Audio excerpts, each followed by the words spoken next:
like to call to order the St. Charles City Council meeting for Monday, April 15th, 2024. Nancy, can you please call the roll? Bungard. Here. Munn. Here. Lencioni. Yes. Gem. Here. Petrula. Here. Wirball. Here. Bezer. Here. Weber. Here. Kulkaitis. Here. Folk. Thank you. Tonight's invocation will be given by Alderperson Gem. Good evening. Lord, who enlightens and gives us great weather, let us hope it lasts till December. We ask for your guidance and wisdom as we are making tough decisions during this evening's meetings. Help us to carefully consider all relevant information that has been gathered. Help us to be innovative as we brainstorm solutions. Help us to wisely evaluate our options with integrity, trust, and mutual respect while considering the best interest for the city of St. Charles. Help us to be unified in making the best possible decisions for all residents of our city and to effectively carry them out. Grant your safety to our police, fire, EMT, and all first responders as they serve and protect each and every one of us. Give wisdom and courage to our mayor, elected and appointed officials, city staff, and all city employees as they provide for all that live in and visit the St. Charles community. Amen. Alderperson Lencioni, would you please lead us in the Pledge of Allegiance? Thank you, Your Honor. Please join me. I pledge allegiance to the flag of the United States of America and to the republic for which it stands, one nation, under God, indivisible, with liberty and justice for all.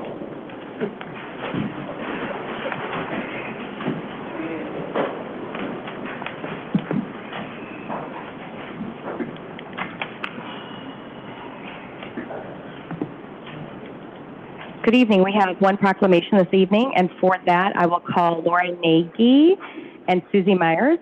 They're up. Susie, I know you're probably surprised, but Lauren said you're here, so we're bringing you up. They're both members of the Natural Resources Commission, and our proclamation is about Arbor Day. Whereas in 1872, J. Sterling Morton proposed to the Nebraska Board of Agriculture that a special day be set aside for the planting of trees.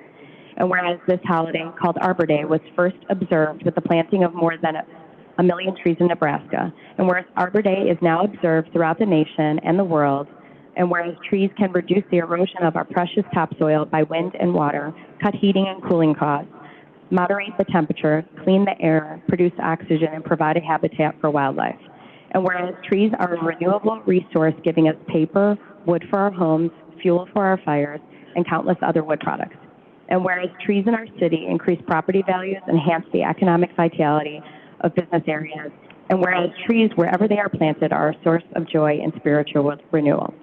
Whereas on Arbor Day, we also recognize the importance of all our natural resources in sustaining a healthy environment, natural environment, and whereas we plant trees to serve as a natural habitat for birds and other living things, we also maintain special community gardens such as the butterfly garden outside of City Hall to encourage pollinators, especially the monarch butterfly, and to increase awareness of pollinator habitats. Now, therefore, I, Laura Vitek, Mayor of the City of St. Charles, do hereby proclaim April 26, 2024 as Arbor Day in the City of St. Charles. And I urge all citizens to celebrate Arbor Day and to support efforts to protect our trees and woodlands. Further, I urge all citizens to plant trees and care for trees to gladden the heart and promote the well-being of this and future generations. So both these individuals have been on Natural Resources Commission for quite some time. I appreciate the work you do. You just were speaking to us just a few weeks ago about birds and all the work you're doing there. So appreciate that, the care you have for our community of St. Charles. So I know that Lauren is the chair. We'll have you say a few words. Thank you, Mayor. This year, we are celebrating 26 years of being recognized as a tree city. Every year we celebrate Arbor Day, a tree is planted at one of our schools. This year, the tree will be planted at Davis School. I also want to let you know that thanks to the efforts of Susie, our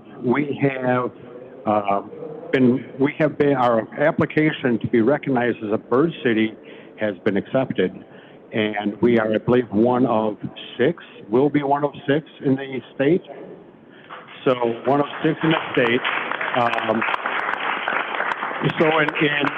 As part of that, we've got some birding days coming up. Monday, April 22nd, Leroy Oaks at 6 p.m. Thursday, May 2nd at 9 a.m. at John Doerr Forest Preserve, and Friday, May 10th at 10 a.m. at Tekakwitha Woods. So those are a couple of the things coming up and part of that. I also want to thank this city council for their dedication to the environment in pursuing this. Also want to thank the city council that back 26 years ago were, and I don't know if, I'm sorry if any of you were part of that. I don't know. I should have looked, but I didn't. For the foresight to be recognized as a tree city.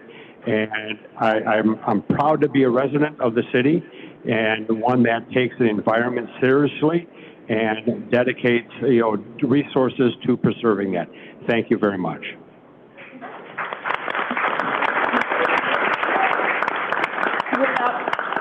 One of the requirements to become a bird city is to already be a tree city.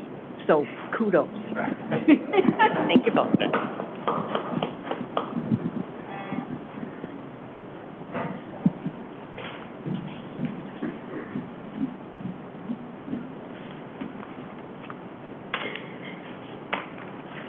Okay.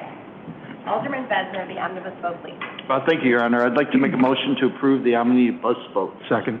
Moved by Besner, seconded by Wirball. Any comments or questions? Nance, please call the roll. Baumgart. Yes. Munn. Yes. Lencioni. Yes. Gam. Yes. Petula. Yes. Wirball. Yes. Besser. Yes. Weber. Yes. Kulkaitis. Yes. Thank you. We do not have any old business this evening. Under new business, we do have item A, a public hearing concerning the proposed annual city budget for fiscal year 2024-25. I'd like someone to make a motion to open the public hearing. So moved. Second. Moved by Lencioni, seconded by Wirball. Nance, can you please call the roll? Baumgart. Yes. Munn. Yes. Lencioni. Yes. Gam. Yes. Petula. Yes. Wirball. Yes. Besser. Yes. Weber. Yes. Kulkaitis. Yes. Thank you. Notice of this hearing was published in the Daily Herald on Thursday, April 4th, 2024, and the proposed budget draft was made available for public inspection as of that date. That being said, I hereby convene the public hearing regarding the city's proposed budget for the fiscal year 2024-25. Tonight, we will take public comment from all interested persons concerning this matter. City Clerk, have any comments been filed? No, they haven't. Okay. Would any altar person like to make a comment for the record? At this time, Director Hanna, do you have anything else to add? No? Okay. At this time, those wishing to make public comment regarding this item may step forward and state your name. Okay, I'd like a motion to close the public hearing. So moved. Moved by Lencioni, seconded by Gam. Nance, can you please call the roll? Baumgart. Yes. Munn. Yes. Lencioni. Yes. Gam. Yes. Petula. Yes. Wirball. Yes. Besser. Yes. Weber. Yes. Kulkaitis. Yes. Thank you. Then moving on to item B. Director Hanna will be here if you have any questions. Recommendation to approve an ordinance adopting the budget for the city of St. Charles for the fiscal year beginning May 1st, 2024. So moved. Second. Moved by Besner, seconded by Wirball. Any comments or questions? Nance, can you please call the roll? Baumgart. Yes. Munn. Yes. Lencioni. Yes. Gam. Yes. Petula. Yes. Wirball. Yes. Besser. Yes. Weber. Yes. Kulkaitis. Yes. Thank you. Item C, a presentation of late night permit applications for Class B and Class C liquor licenses in the city of St. Charles for fiscal year 2024-25. Chief Keegan. Thank you, Mayor. So this appeared earlier this evening at the Liquor Control Commission in advance with a 3-0 recommendation. Just to give you a little insight into our licensure and how we do this each year. 268 total licenses the city's in charge of, and that ranges from alcohol, late night permits, massage, tobacco, gaming, and a whole bunch of others. And I think Susan Kemp is not here, but Susan Kemp pitched in this year. We were in between staff and just did a marvelous job. So I want to make sure I thank her publicly. This year, and just to kind of set this in the framework, so all of our licenses renew each year in conjunction with our fiscal year. All are handled administratively by me and the mayor, with the exception of late night permits. Each of those comes before the Liquor Control Commission and then City Council. This year we have 27 licenses seeking a late night permit. All are licensed for midnight, and then 13 sought 1 a.m. permits, 14 sought 2 a.m. permits for a total of 27. That breakdown is 18 restaurants or B licenses, and then 9 C licenses, which are taverns. My 10th year here as the chief, I'm happy to report that we had no instances of any violations this past calendar year at the Liquor Control Commission. Our license have steadily advanced as far as the numbers over the years, as we've really embraced pro-business and expanded that exponentially. But on the same token, we've seen quite a bit of decrease in police activity. I use this slogan at the Liquor Control Commission, that an ounce of prevention is a pound of cure. We do a lot of proactive patrols. We have a great relationship with our establishments, and especially in the greater downtown. So I recommend in favor of all the late night permits, and I'm happy to answer any questions you might have. Any questions for Chief? Second. Moved by Lencioni, seconded by Gem. Questions? Nancy, please call the roll. Baumgart? Yes. Munn? Yes. Lencioni? Yes. Gem? Yes. Petrola? Yes. Wirbal? Yes. Besser? Yes. Weber? Yes. Kulkaitis? Yes. Thank you. Under committee reports, government operations, Alderman Weber, anything further? Nothing further, Your Honor. Government services, Alderman Bongard, anything further? Nothing further, Your Honor. Okay, moving on to planning and development, I know Jared Conley is available if there are any questions. Mr. Lencioni. Yes, there are 3 items, so I would like to start by making a motion to approve a resolution authorizing the temporary closure of Walnut Avenue from April 15th, 2024 through October 31st, 2024. Second. Moved by Lencioni, seconded by Besser. Any comments or questions? I do have one question. So when this starts, who is going to oversee the public portion of the space for enforcement issues? It'll be city staff, a combination of public works and then any code enforcement issues that need to be followed up on. Okay. Thank you. Any other questions? Nancy, please call the roll. Baumgart? Yes. Munn? Yes. Lencioni? Yes. Gem? Yes. Petrola? No. Wirbal? No. Besser? Yes. Weber? No. Kulkaitis? No. Thank you. Oh, I was waiting for you to call this, so that passes. So second, I'd like to make a motion to approve a resolution authorizing the mayor and city council to execute a temporary license agreement between the city of St. Charles and CNA Management Group, LLC, Flapscum Fox, 100 Riverside Avenue. Second. Moved by Lencioni, seconded by Bongard. Any comments or questions? Nancy, please call the roll. Baumgart? Yes. Munn? Yes. Lencioni? Yes. Gem? Yes. Petrola? No. Wirbal? No. Besser? Yes. Weber? No. Kulkaitis? No. Thank you. Motion passes. Thank you. So following, I'd like to make a motion to approve a resolution authorizing the mayor and city council to execute a temporary license agreement between the city of St. Charles and STC Arcata LLC, Arcata Theater, 101 East Main Street. Second. Moved by Lencioni, seconded by Bongard. Any comments or questions? Nancy, please call the roll. Baumgart? Yes. Munn? Yes. Lencioni? Yes. Gem? Yes. Petrola? Yes. Wirbal? Yes. Besser? Yes. Weber? Yes. Kulkaitis? No. Thank you. Motion passes. Is there any public comment this evening? Oh, come on up to the podium. Please state your name. Sure. My name is Greg Taylor. The concept of public-private partnerships has been used by city staff and some council members over the past few years to support proposals regarding like the Wall Street closing and others. These projects are so one-sided toward the private sector. It made me think that this concept is being used improperly in St. Charles. So when researching what is the actual definition of a public-private partnership, I found several definitions, but they all share 2 common components. The first is the public-private parties each share in the risk and cost of the project and service. The second common thread between all these definitions is each party shares in the rewards of the project and service. The topic that you just voted on today is primarily about closing Walnut Avenue to let Flagship set up and outdoor patio. On the risk side costs of this project, the city's liabilities are clear and meaningful. The cost to purchase and install new attractive roadblocks, the cost to purchase and install new tables, the cost to purchase and install new game tables, the cost to take it all down when the permit expires, the potential liability of encouraging people to visit and eat next to an active bus and truck parking lane, the inconvenience to several citizens who use that street daily, the loss of 9 to 10 valuable parking spots. There is nowhere in the Desmond study that recommends removing valuable downtown street parking.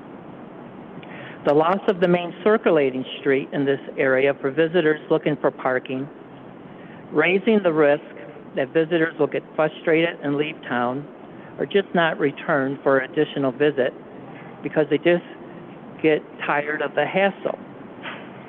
The risk and cost for Flagship, the private sector, are very low, a $40 per seat fee. Last year, Flagship had an outdoor dining on the sidewalks, so there's no need to invest in new tables and chairs. So Flagship basically has to have someone sit in that chair twice between now and Halloween to break even. Not too much risk when compared to the city. On the reward side, the city comes up again on the short end of the stick. The city only gets $40 per seat. I guess the city gets a benefit of having citizens and visitors sit in the middle of a street sandwiched between buses and Flagship customers. But I'm not too convinced that that is an actual benefit for the citizens of St. Charles. I have heard testimony that the city will benefit from increased tax revenue, but no data was ever provided. Just a blanket statement that this is fact. This project had a great opportunity to compare tax revenues.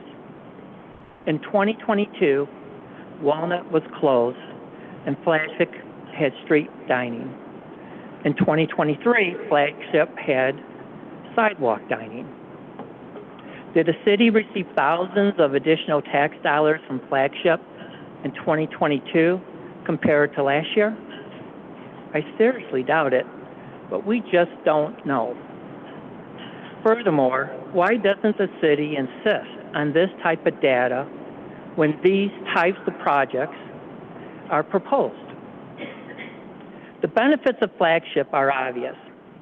They get a very low-cost outdoor patio to expand their capacity, and as a result, obtain a competitive advantage over other restaurants in the area that must invest their own capital to create an outdoor dining experience.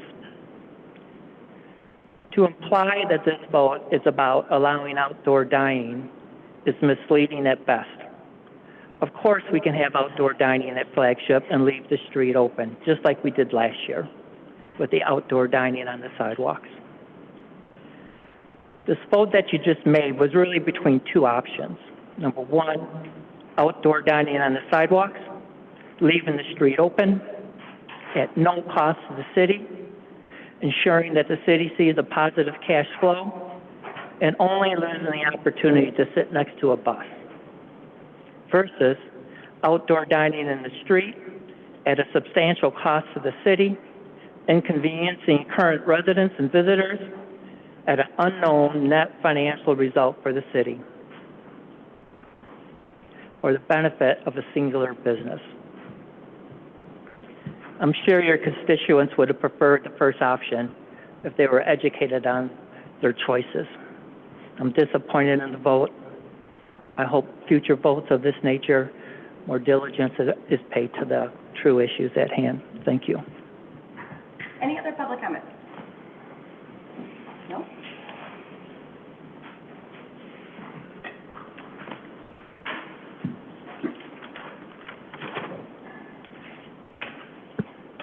My name is Martha Goss. I also am disappointed in the results of the vote that was just taken. One of the things that came up at the Planning and Development meeting was a touting of First Street Plaza as the gold standard and something to emulate.